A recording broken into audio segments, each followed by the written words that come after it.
Picked the wrong week to quit sniffing glue.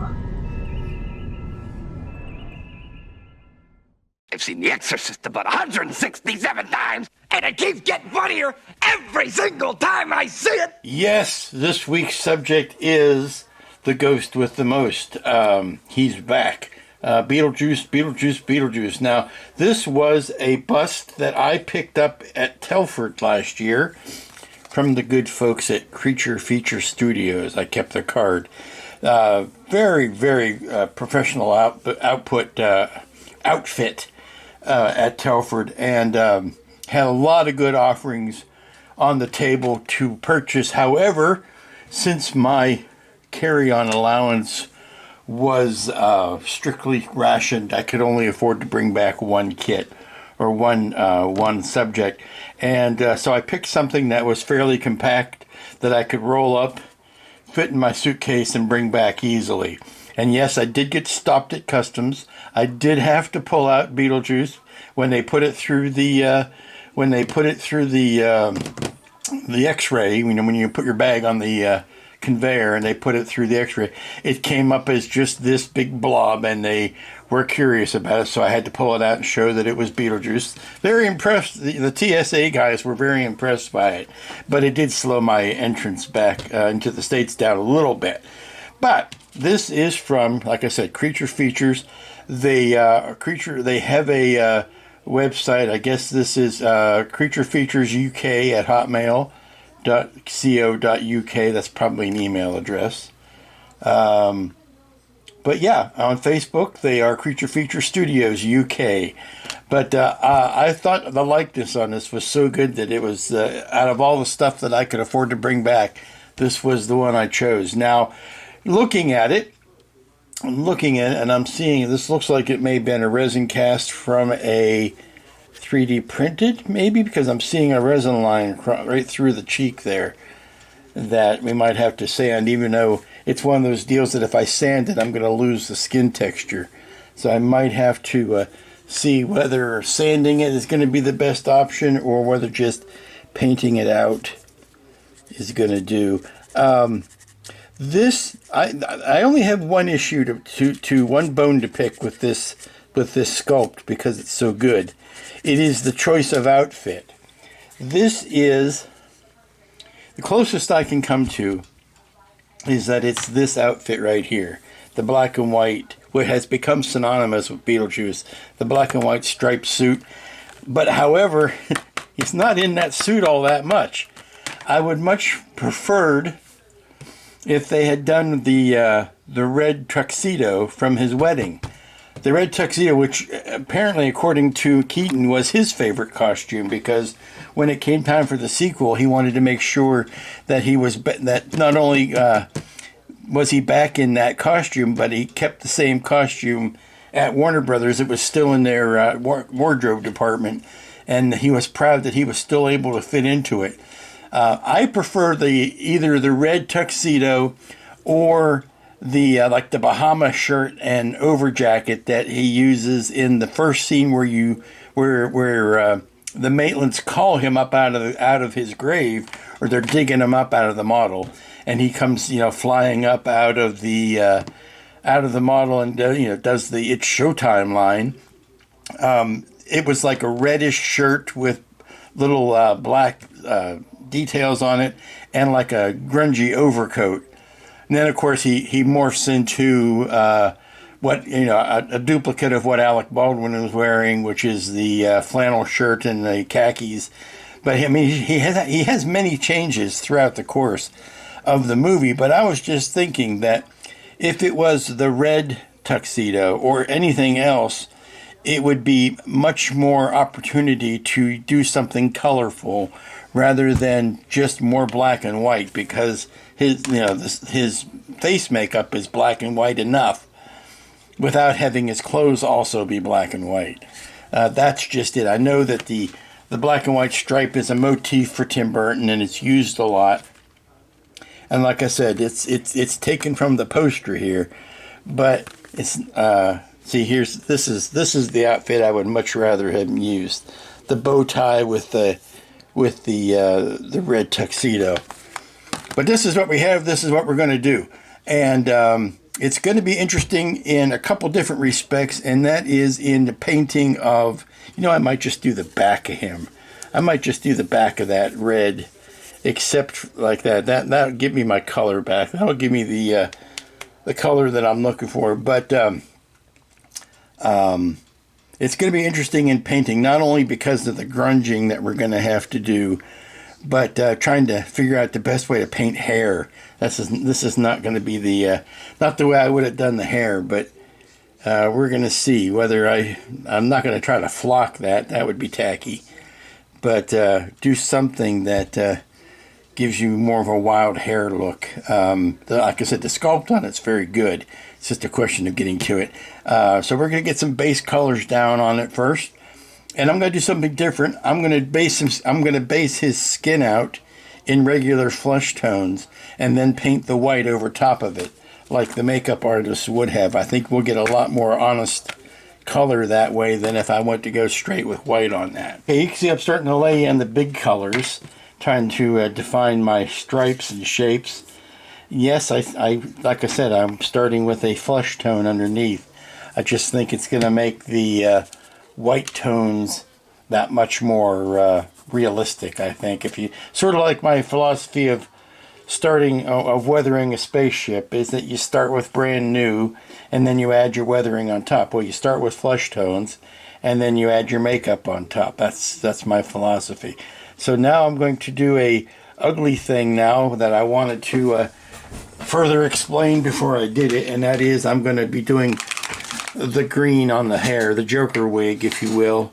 I'm just going to lay in. Now, the nice thing about this bust is that there's not a single clean thing on it. None of the whites are going to be pristine white. None of the blacks are going to be truly black. None of the skin tones are going to be particularly nice. There's all kinds of mold and mottling and stuff going on in there. It's going to be a lot of fun because of that reason. There is no I want to say there's no wrong way to do it, but there really isn't any really wrong way to do this. I'm just going to start laying in colors, and then we're going to find our highlights and add them in that way. Getting the white wispy hair, that's going to be tough. I think it's going to end up being more of a dry brushing type of thing. Hair is notoriously complicated anyway, but we're going to do just a lot of start with black and work your way out of the darkness. I hate to say it's like the Black Velvet school of painting, but it really is. You start with the black and you bring your colors out of it.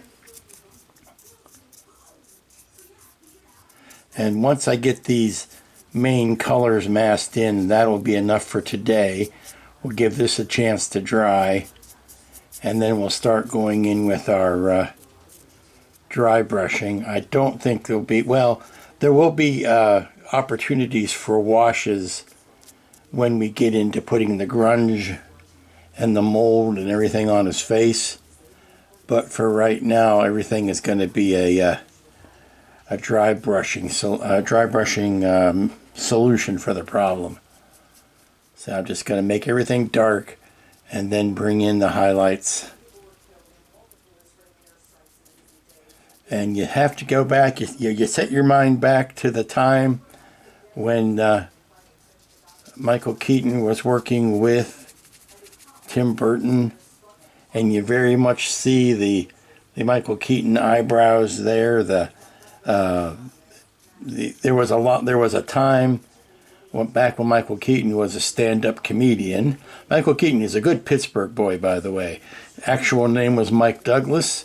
He had to change his name to Mike Keaton because of the talk show host Mike Douglas, not because of Michael Douglas, the Hollywood actor.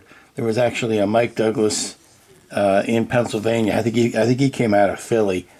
That was a direct conflict of the name, so that's why he couldn't call himself Mike Douglas or Michael Douglas either.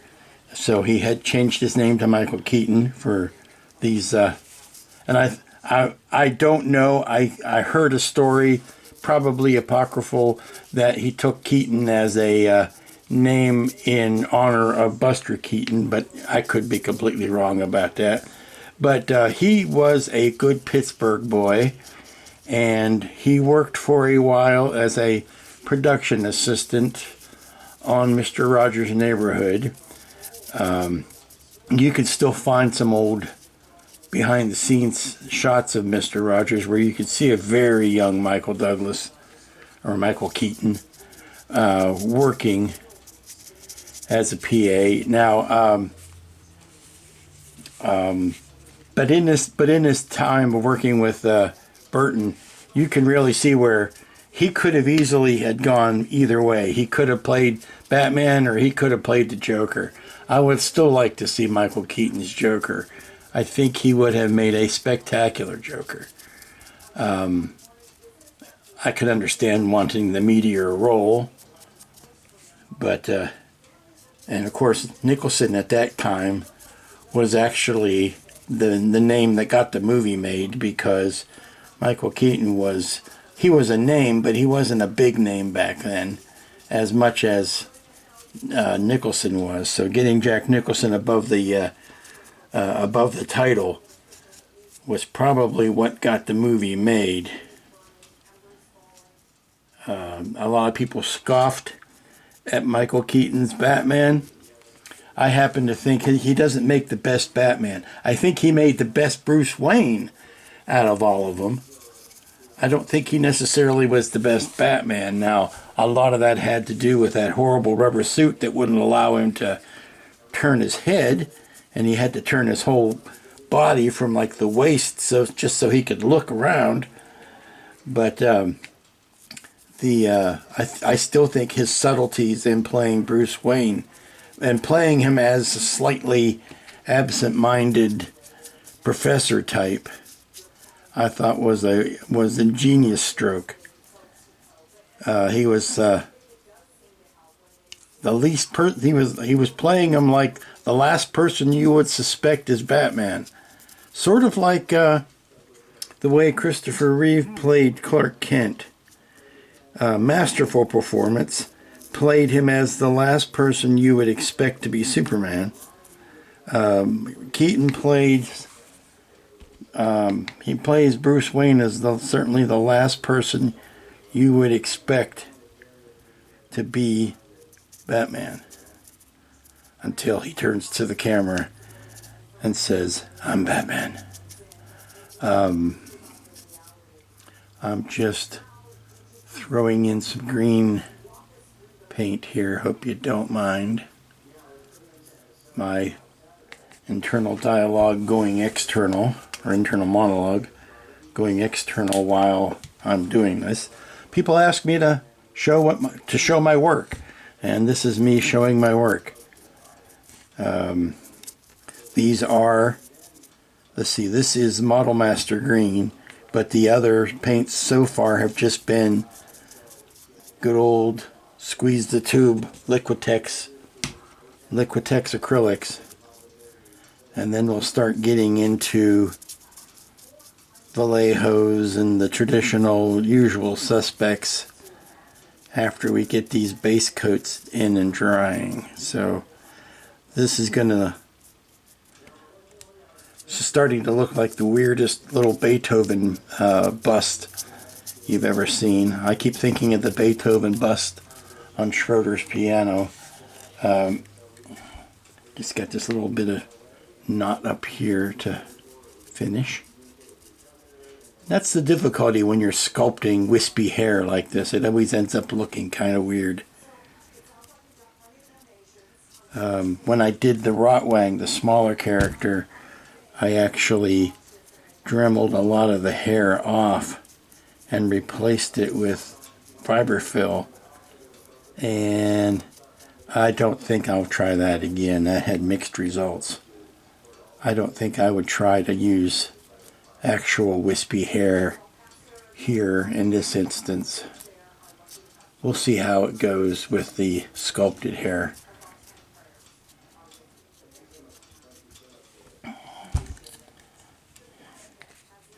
Now he's got this. I'm not going to bother trying to paint in the mold and mildew around his face until after we get the white baseline down.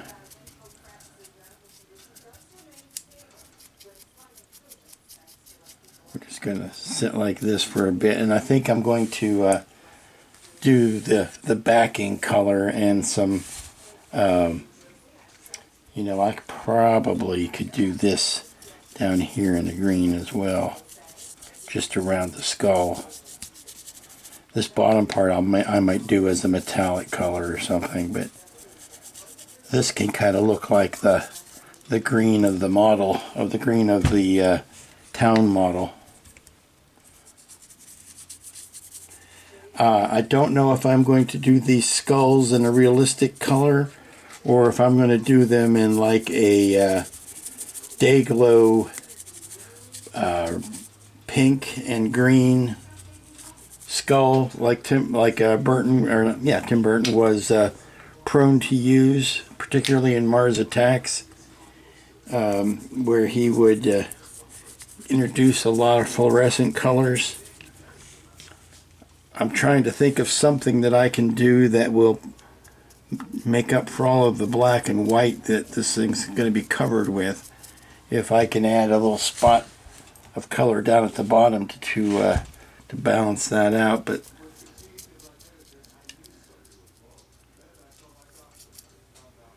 so far, not so bad.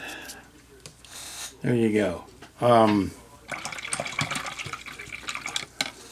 I think I am going to do a deep red around the back here. Let's see how that looks. Struck me right away as soon as I thought of it.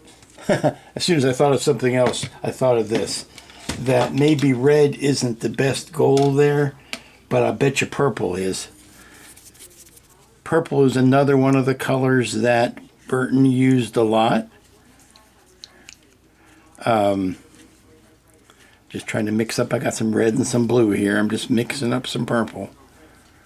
It goes with, since it is the dramatic, it is the exact opposite of green on the color wheel. It works that way, works in that respect. It also adds color without calling too much attention to itself.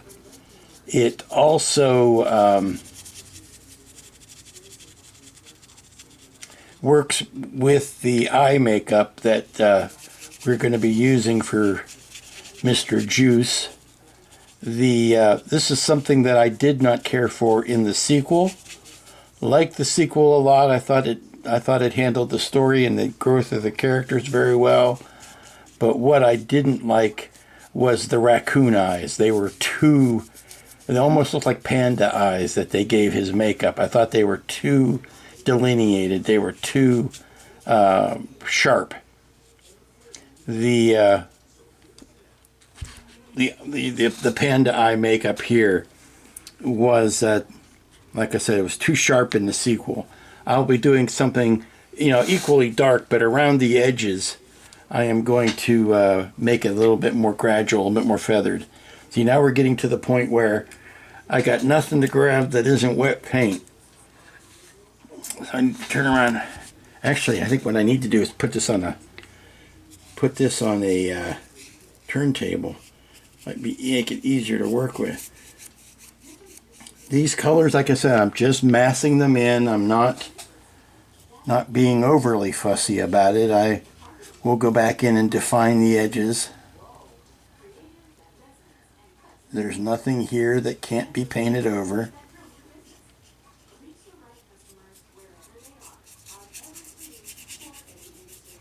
I might even go with a deeper, redder purple than what I've got here, rather than the purple that I'm working with. This is kind of bluish.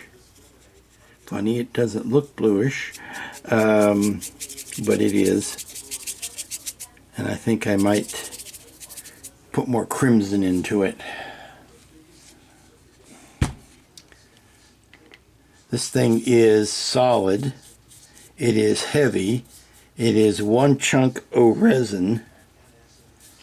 It would hurt you if it fell upon you.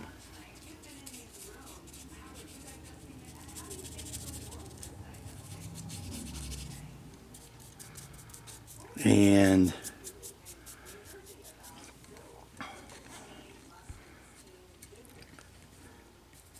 see how this is looking as far as our major colors here.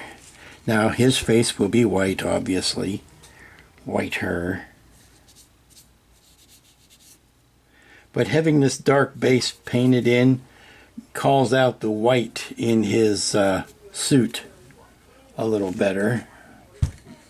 Okay, so that goes back in there. We do, where's the brush I had for the green? This green happens right up in there. I missed the front part of it here.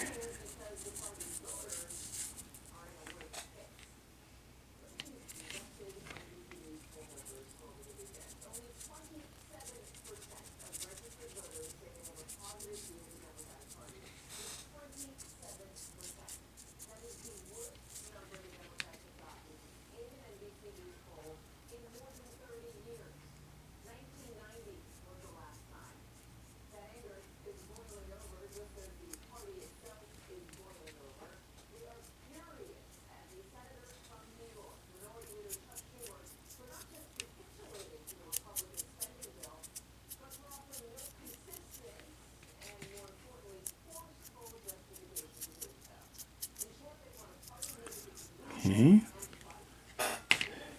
That is, in my estimation, a pretty good start. Good morning, everybody. How you doing? It's Tuesday. Work is continuing on Beetlejuice and on the project which shall be not named because it is actually it's a Spruverse challenge, but since I'm working on it at the same time, I have to be doubly sure that I clean any vestige of it off the table before I turn the camera on, lest I spoil the surprise. But this morning I am working on well, obviously I'm starting to put the gunk on his face and put the greens in. And like I believe I said yesterday, of course the biggest temptation in here, or the biggest pitfall on this, is trying to keep it from going into Joker territory. You don't want and luckily he doesn't have the big red lipstick that Joker does, but you want to make sure that it does not cause unfound confusion. So what I've done is I've introduced the greens into his hair, and I'm going to scale some of this back. And I've also done a pass of not white, but zenith light gray over his face. And that's going to be throttled back a little bit too, but I still think that putting it over the skin tones from yesterday helped it a lot, because you have that undertone, you have the pink underneath, that I think gives you what you want to have. And now I am going to take the first stab at putting in the raccoon eyes. And that's really going to take it out of Joker territory as well. So I'm just going to take a pencil and lightly draw in the perimeters of the big gray, or the big, and I'm using transparent violet. I'm not using a black, anything that resembles a black makeup. I might put some black over where his actual eyebrows end up being, and of course he'll have black in his eyes, but I don't want to have this be overly done. I think that was a mistake that was made on the sequel, where they went too dark with his raccoon eyes. So let me find a pencil and I will draw some of that in, and then we will commence to spraying. I really like that. What a difference what color makes. Now I'm going to take the gray that I did before, the zenith gray, and I'm going to ever so slightly blow that back just to bring some of this back in. I'm also going to lessen some of the gore around his mouth with the gray, but yeah, and then I can paint in the eyebrows, which should be very dark brown, blackish. But yeah, I think that made all the difference in the world and got him right out of Joker territory. Even though it's purple and, you know, villain colors, comic book villain colors are purple and green. They always have been. And it's a hard combination to fight. But then I need to clean the brush out really well and put the white back in. But I tell you what, I'm going to take this opportunity while the purple is still in, and I'm going to go into some of these really deeply shaded areas, like in the ear and on the side of his neck there, and just add some of that back in.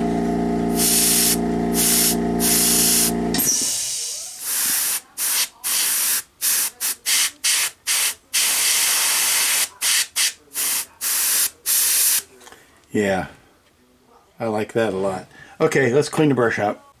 Okay, I think I took a little too much off. I took a little too much purple out of here and out of here. I like how it's lurking on the cheek, the outer cheek. I like that. But I think I took too much out, so I'm going to put some back. That's the thing about painting. It's easy enough to repair. Just have to be very careful. Okay, clean the brush out. Get a little bit of, just a little, and the brush is dirty, it's sticking. It needs a good cleaning after this.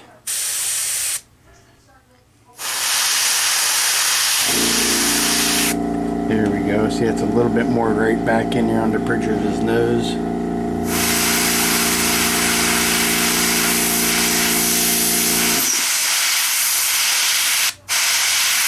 Just in the hollow there. Yeah. Okay, I'm looking at it like this, making sure that it's even. Yeah, I'm happy with that for right now. At least enough to walk away from it and come back in half an hour or so and see how I feel about it then. I've learned not to make rash decisions on things like this. A little bit more color back in there.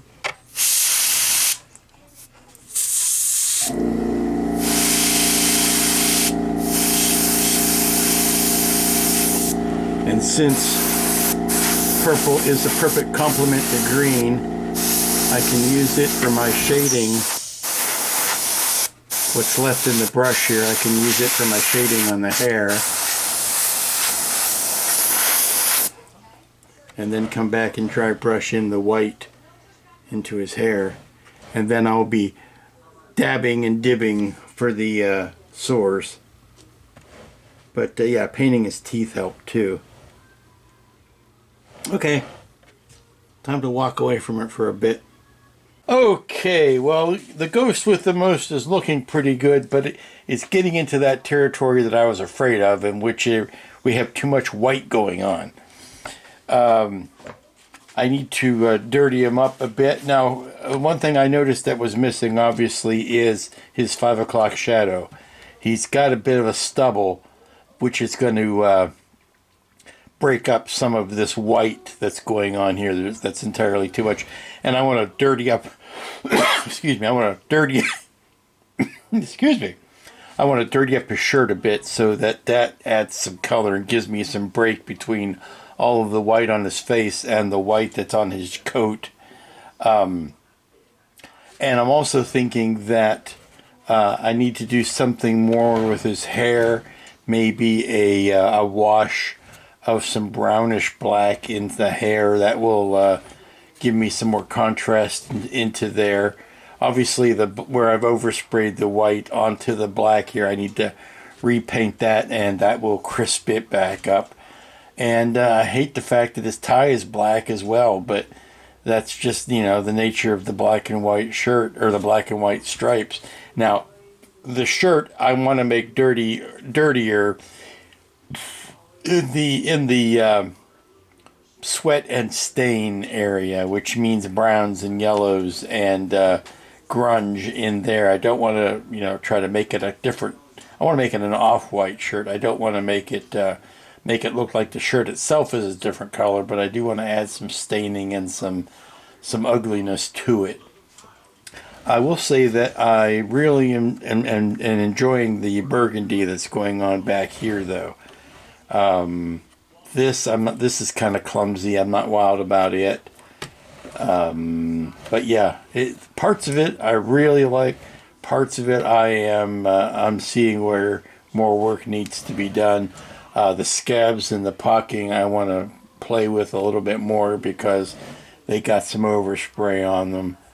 And again, the hair is the hair. To quote or to paraphrase T'Pau, the hair is the hair. What can be done? The hair is the hair. It's not wispy. It's not dark brownish. It's a sculpted hair. It's, if it were actual hair, would it be better? Yes. It would be more random and it wouldn't be as pointy.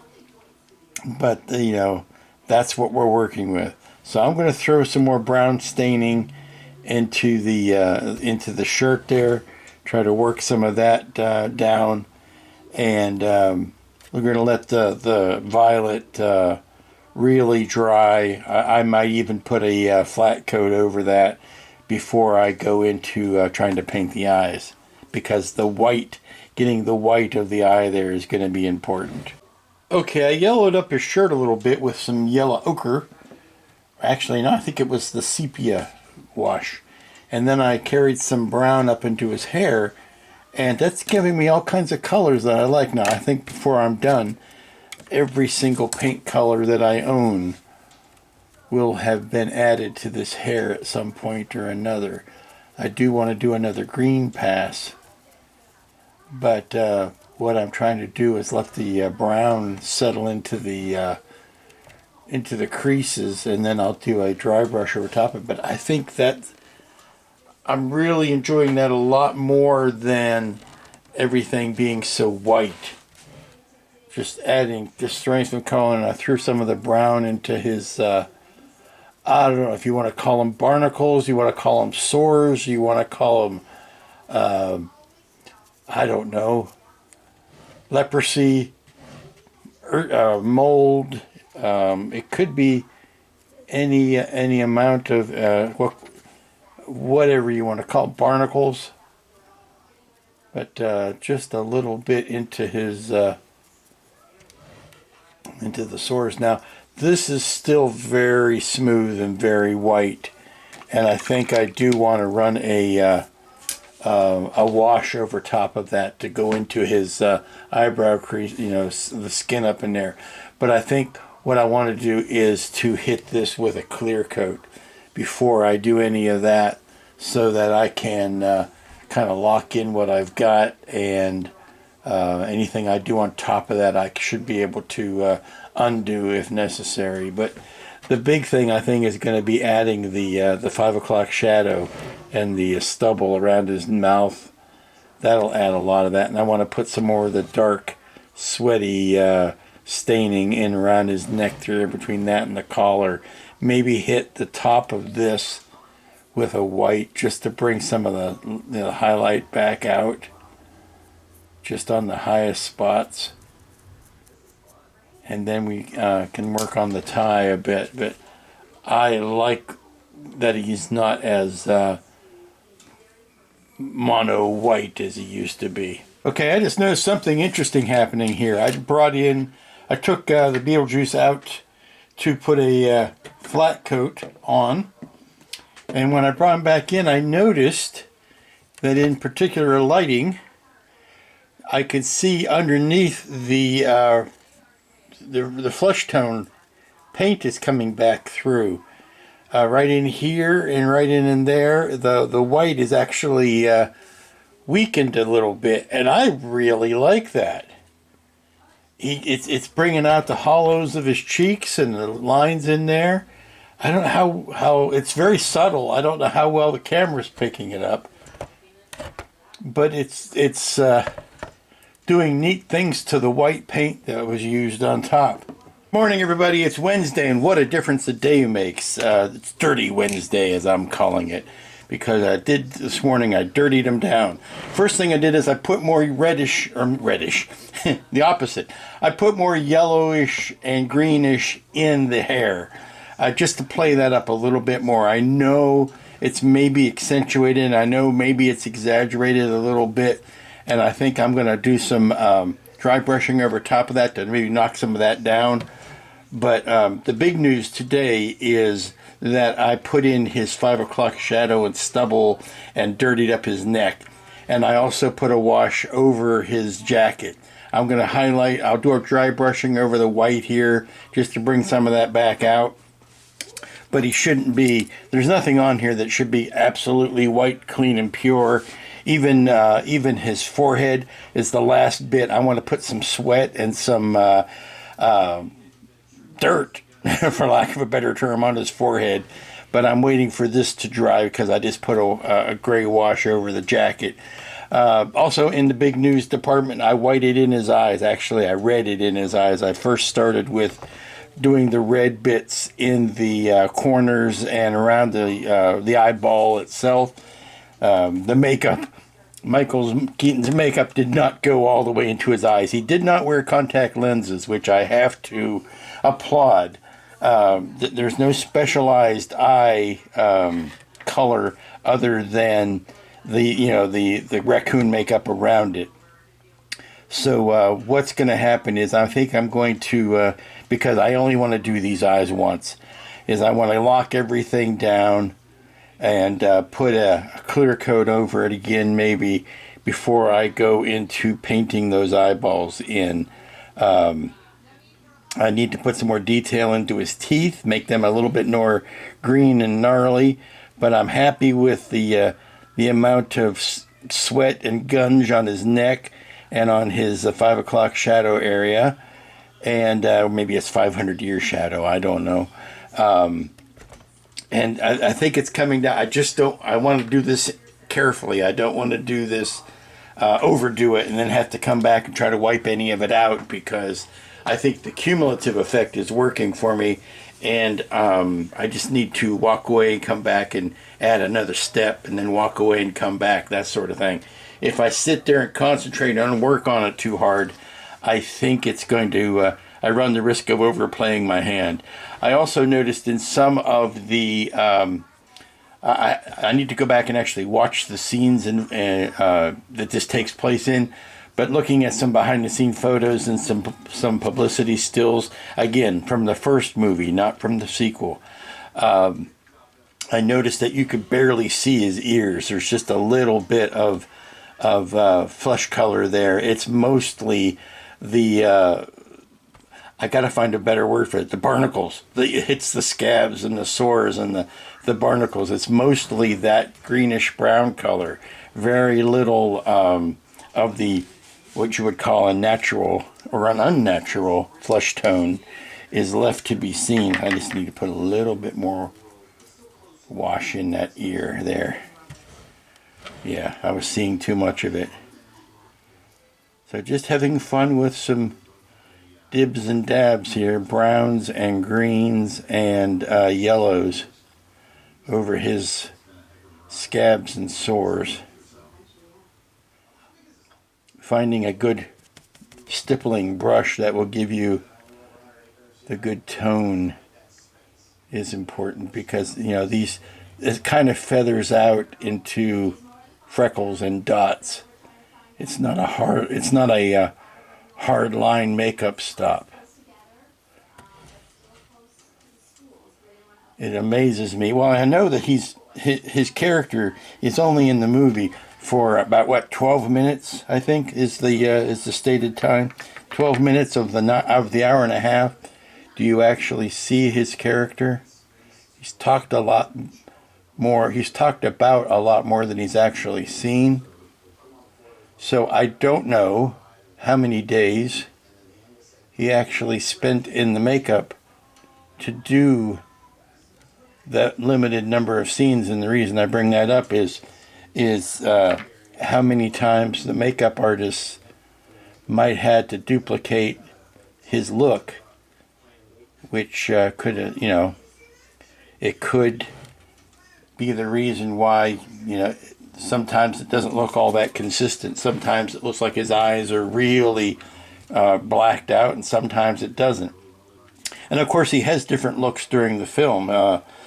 I'm duplicating the look that he has just after he's been called into action to rescue the Maitlands from the evil Otho, and the bargain that he makes to marry Lydia. This is before he turns the into the red tuxedo, but when he's more or less sitting all alone on his tombstone. So, yeah, it's looking pretty good. We're going to take it slow at this point because much like building a house, there's a lot of big changes at the beginning, and then slowly, the longer you're working on it, you start working on the casings and the details and the flooring, and you are making less showy things each time, and the differences may not seem that much, but they are, and you want to take your time with it. So I think I'm finally happy with the balance of greenish yellow in the hair. I just need to see whether I want to go over the tips with a dry brushing of white one more time. Okay, so I've got the whites and the pupils, or the big chunk of the blacks of the eyes, painted in. We can see what's going on there. I'm going to put the color of the iris and then the pupils in, but I want to make sure that, well, I like the direction that he's looking. He's not cross-eyed or anything, so I like that. And now I got to figure out the best way to color the eyes without, I don't know what the word is. I want them to be dark in there, and of course the whites showing up against that purple raccoon eye is nice. Doing some screen grabs and some researching into what color the color of his eyes is. It's not quite brown. It's not a pale blue. It may be a darker blue, so I'm going to try to find some alternate pictures in a better lighting. The way that he shot in the movie, it's very dark, so it's tough to tell.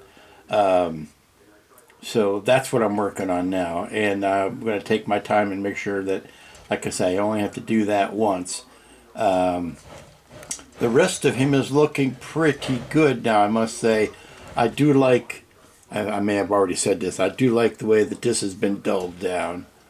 I could put some accent on those buttons on his tie, maybe. But beyond that, one more flat coat or a coat over that. I still want to put some sort of wash over top of his the creases in his forehead there. Dirty that down a little bit. And then as I finish, maybe there's one last highlight airbrushing coat with the white back on there to bring up something. But I'm happy with it. I'm very much don't want to jinx myself at this point. I'm back. Had to take a break. A friend of mine had a branch go through the roof of his recording studio, and I needed to go help cut that off and put a tarp down so that he can have his insurance guy come and take a look at it. But we wanted to get a tarp over the hole because we got rain coming in tomorrow. So I took a break, came back, and I definitely think the darker eye color is what I wanted to do. I did a darker bluish green, and then I put some brown flecks on it just to darken it down even more.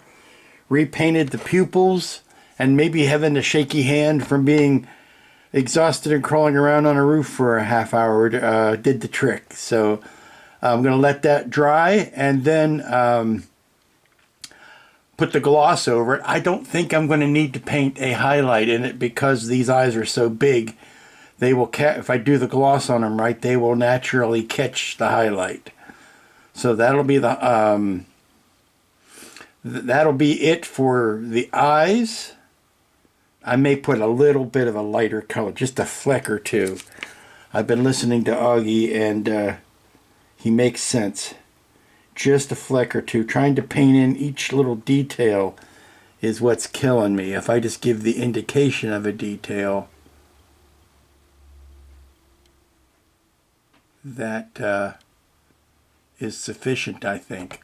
Putting in the cones. These eyes are big enough that you can do that. Again, it's all in the sculpt. If it ain't in the sculpt, you can't force that kind of detail in there. But if it's in the sculpt, it's easy to pick out. And I will tell you, yes, I know this was originally a 3D print.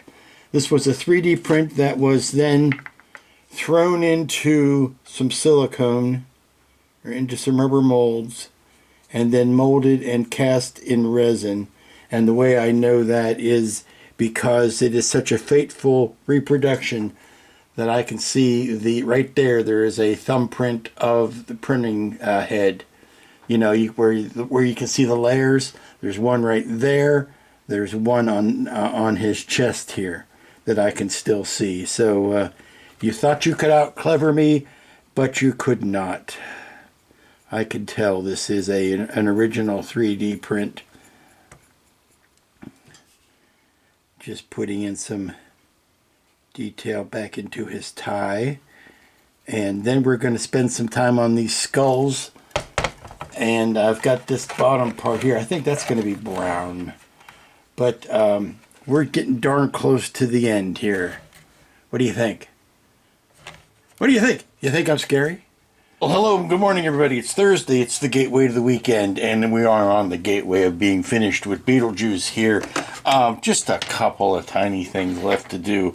This morning I went through and I did another pass on the base there, try to throw some color into that, and the big thing is that I got the eye color to something I'm happy with. And what I'm lacking now is I need to redefine the pupils, just redo the black, and then we'll be ready to put a gloss coat over that. Once that gloss coat is down, I think I want to do just, and this is where it could all go horribly off the rails. It could go horribly, horribly awry. I just want to do the ever so slightest wash coat over his forehead. And like I said, this is where it could all go belly up, as they say. Well, they say something else up, but I'm not going to use that phrase. So let's get the black back out, and it's the Model Air Black is what I've been using. It's thick enough that I can draw in the pupil, get my tiniest wee brush, and drop some on there, and get my googles out, because I seriously need the googles when I'm doing this. And I think that by over accentuating the color of his eyes, it actually looks better than a realistic eye color. I'm going to do this off camera because I'm no fool. Okay, so I've got the pupils redefined.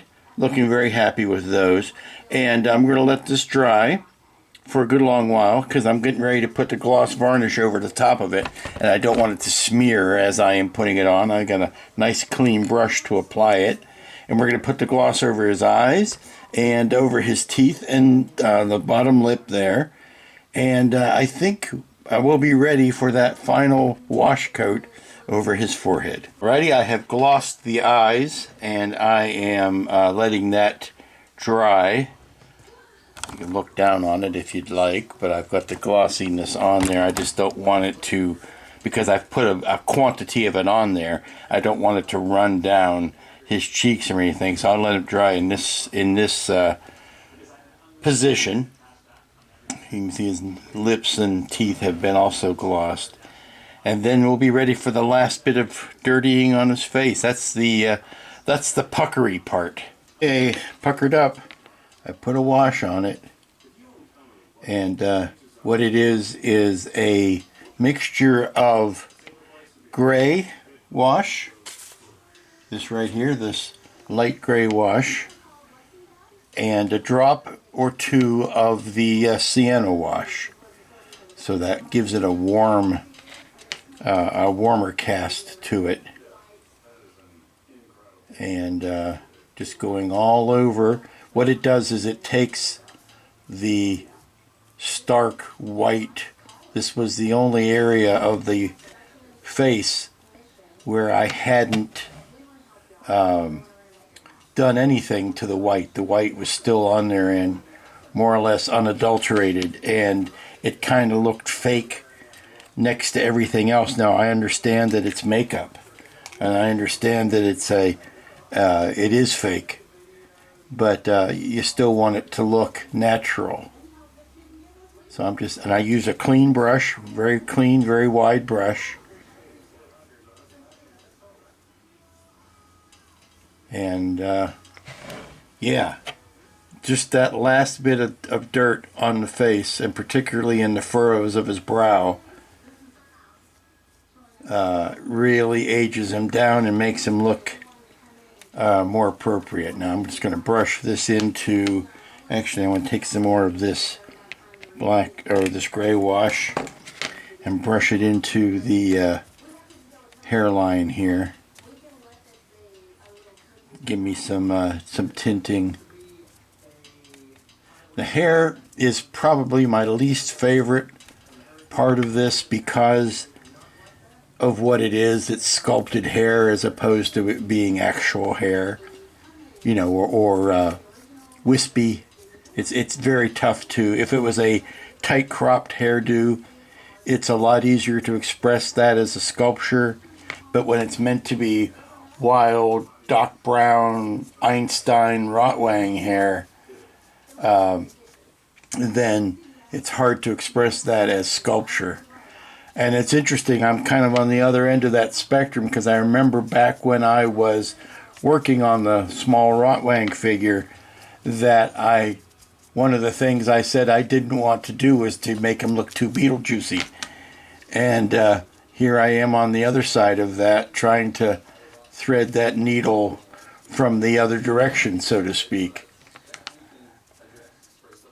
Yeah, just darkening that down a little bit. But we are darn close to being finished. I'm going to let that dry, and I'm going to mop his nose a little bit just to get some of that collected off of there. I'm going to let this dry. Think about coming back to it after it has dried, and see if I need to do another coat, another pass on that. I don't think I will. I think once that dries, we can call him done. I don't want his skin to be glossy. I mean, there are parts of it that should be glossy. The scum and the sores and that kind of stuff can have a gloss to them. The teeth and the eyes, of course, can have a gloss to it. The lips can have a gloss.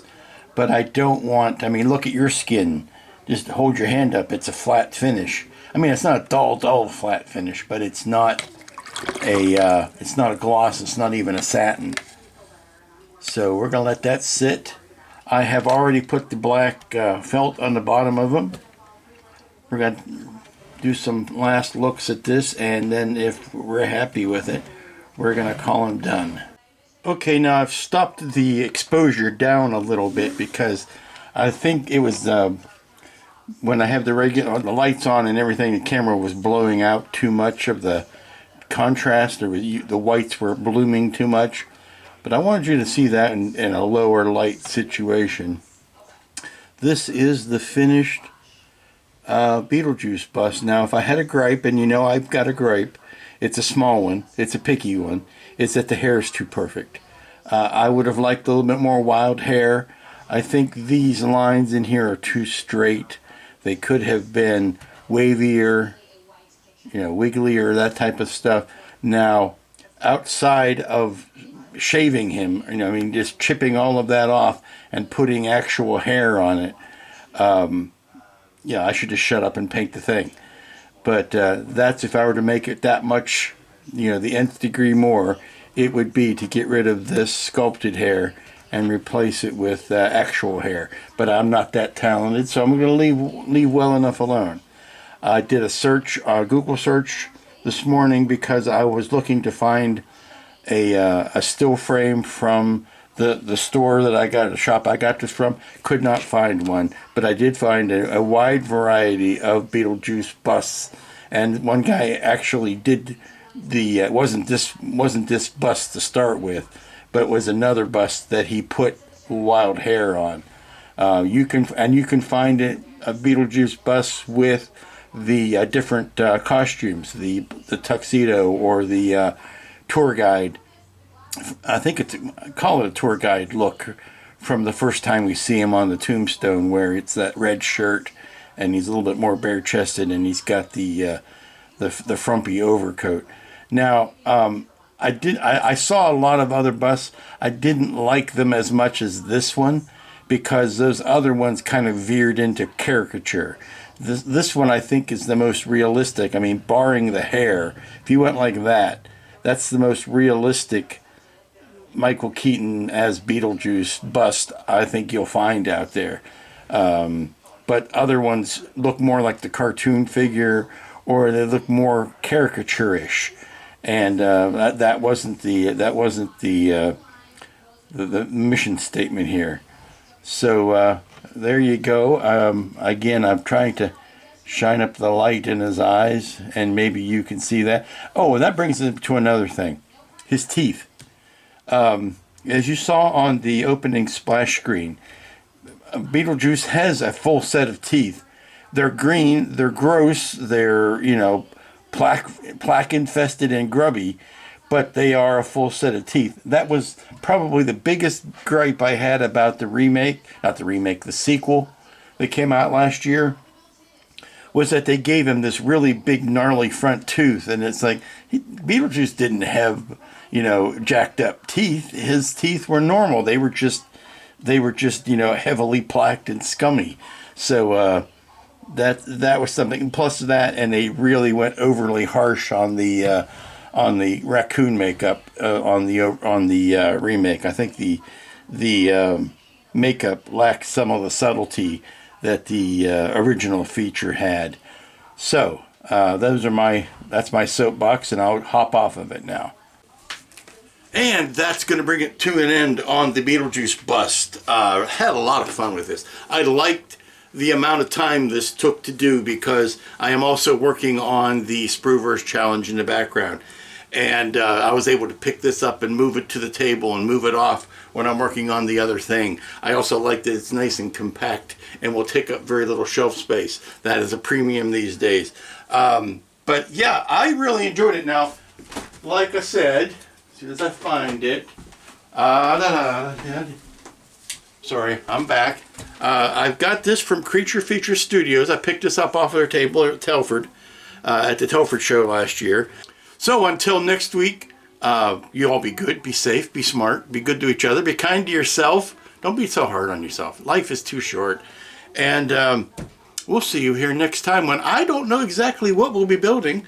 If history is any predictor, it'll probably be a piece of hardware, since we went going figure to hardware. I like that balance. I'm getting to where I like that because it keeps both sides of my brain engaged.